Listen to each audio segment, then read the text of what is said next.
What's up and welcome to Surging Ahead. Today we're going to talk about Elon Musk's recent tweet storm on the future of full self-driving.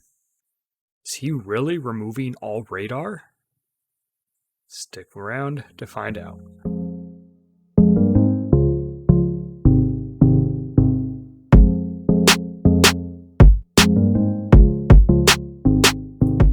So this whole discussion started when Elon Musk responded to a tweet from Omar's catalog, Omar Kazi, who said, turned on FSD in a parking lot and it went all the way to the destination without having to touch a thing. No speed adjustments, no hitting the accelerator, nothing. The craziest part, it was completely normal. You're going to love trying it on your own car. And then there's a video, which if you're interested in, you should watch. To which Elon Musk replied, almost ready with FSD beta version 9.0. Step change improvement is massive, especially for weird corner cases and bad weather. Pure vision, no radar. Which, we knew this. He's been talking about this for a while. Interesting choices. But this is the part that really surprised me. So, Owen Sparks replies to the tweet saying, does this mean you can remove the radar from production, or will it still be included as a backup? To which Elon said, remove. So very interesting. So why is this all important? What does it matter? What is radar used for? What's the difference? Why would you want to get rid of it? Well, let's go ahead and start off just by talking about some of the advantages of radar. So the first big advantage of radar is it can see really well through bad weather. So if there's fog or something else that can obstruct the standard visual spectrum, radar can see really well through that. And so interesting to me that they're wanting to remove this. In those cases, it seems like it would be really advantageous to have radar. But, I'm not on the development side. I don't know what they're seeing. I don't know what kind of impediments radar is bringing to it. And also, radar's not especially expensive. So, anyway, interesting advantage of radar. It can see through bad weather.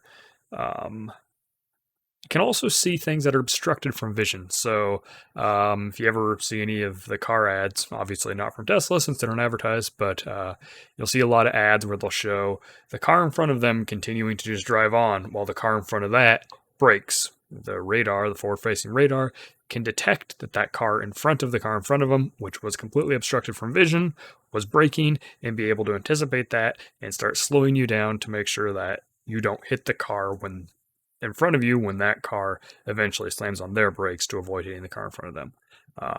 And so you would miss out on that feature, I guess, if you're vision only. Although Tesla does have a lot of cameras, and so maybe they're able to pick up on that through some of the side cameras or something that shows different perspectives. I don't really know, but that feature, at least from directly ahead, will no longer be, it just won't be there with no radar. So then why would they make this move, I guess you might be asking, and so am I, but I can see a couple of reasons. One of the big ones is false positives. So if you're an autopilot, you'll notice, even without the newest, latest, best that I don't have yet, but when you're going over, just driving around, sometimes you'll get what we refer to as phantom braking, which is the car thinks it sees something and slams on the brake to avoid hitting it. You'll see this in overpasses, where shadows or just random things that get detected as something that's not moving, that's in your path, and the car will just decide, we're going to hit that thing and stop. You don't theoretically would have less of this if you're just using vision, because vision would be able to detect, that's an overpass, I can drive around it, or, oh no, that is a semi directly in front of me on the road, I'd better stop to avoid hitting that.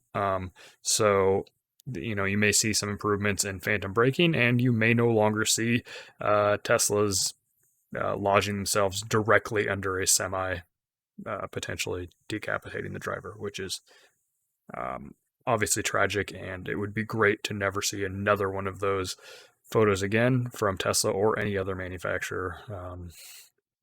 A safety improvement in that regard would be massive. So, at least in that case, it seems like maybe getting rid of radar could be a good advantage. Another thing, and this is just a minor annoyance, but if you're looking for level 5 driving, it can be a much bigger deal. If you have or if you live in a cold climate like I do, where it snows, you can get buildup of the snow and slush and ice on the front bumper of your car, which then obstructs the radar and, at least in the current iteration of autopilot, prevents you from using it. Also, because Tesla doesn't allow me to have a standard cruise control, it prevents me from using cruise at all. So, kind of a pain. I guess I would be in favor of no longer having that issue. So, in those cases, maybe a vision only approach makes sense. But I keep going back to losing out on that automatic emergency braking of the car in front of you. Just seems like a big deal. Even as a backup system, it says they would be able to remove it. Hopefully, this is just if all goes well and perfectly with what we're seeing, eventually we'll be able to stop using radar in our production lines, not hey, starting next week, or with Tesla, it could be today, who knows, right? We're removing all radar from production because we just don't think we need it. I would really like to see them at least prove this use case out entirely, 100%, make sure that everything is perfect before you start removing that piece, because it's just not that expensive. It's an extra layer of protection, and boy, until you're absolutely certain that you've solved all problems with the vision-only approach, it just seems like a big risk to stop producing cars with that. So yeah, that's my take. I think radar has been very valuable and helped solve a lot of problems in full self-driving. I'm completely on board with an approach that is vision first, maybe vision entirely, but I sure wouldn't be brave enough to completely pull radar out of the stack yet. Anyway, I guess we'll see. I don't believe I'm anywhere near as smart as Andrej Karpathy or Elon Musk or any of the number of engineers that are working on solving this problem. And if they think it can be done without radar, who am I to argue with them? But yeah, unless they're 100% confident in that, I'm hoping this is just in the future, maybe it will allow us to completely remove radar, not we're removing radar from our cars. So anyway, that's my thoughts on it. Please leave a comment, whether you agree or disagree. Let me know what you think of this. Anyway, this is Brett with Surging Ahead. Thanks for watching. Have a good day.